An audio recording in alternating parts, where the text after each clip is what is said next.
મંજુલાબેન, જેના થ્રુ વેચાયું છે. અને કૃષ્ણાબેન છે એ મંજુલાબેનના મિત્ર છે.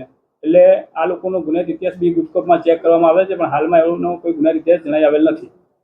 જાગૃતિબેનને તો પેલા ભાઈ પાસેથી 1 લાખ લેવાના હતા, તો માત્ર 5 લાખમાં બાળકનો સોદો કરવા પાછળનું કારણ 5,000 માત્ર 5,000. જાગૃતિબેનનું હાલ પ્રાઇમરી સ્ટેટમેન્ટ અમે લીધેલું છે. એમને 5,000 મળેલ છે અને હજી એ દિશામાં તપાસ ચાલુમાં છે. અને આમાં કૃષ્ણાબેન ને મંજુલાબેન એનું કેટલા રૂપિયા મળ્યા? કૃષ્ણાબેન ને મંજુલાબેનનું એમના જે મિત્ર છે આ ગીતાબેન, એમને હેલ્પ કરવા માટે એમને આ કૃત્ય કરેલું છે તેવું જણાવે છે. તેમ છતાં તેઓને કોઈક ફાઇનાન્શિયલ લાભ લીધેલો છે તે દિશામાં હજી તપાસ ચાલુમાં છે. આજે પોલીસ એમને કોર્ટ સમક્ષ રજૂ કરીને રિમાન્ડની કાર્યવાહી કરશે અને વધુ ઊંડાણપૂર્વક તપાસ કરશે. ગીતાબેન છે એમનું બેકગ્રાઉન્ડ શું છે? એમના પતિ શું કરે છે? મૂળ ક્યાંના રહેવાસી છે? કેટલી ઉંમર છે? ગીતાબેનની ઉંમર 43 યર્સ છે અને એમના પતિ જે છે ટાઇલ્સની નોકરીમાં નડિયાદ બાજુ કામ કરે છે અને મૂળ નડિયાદના રહેવાસી છે તેઓ.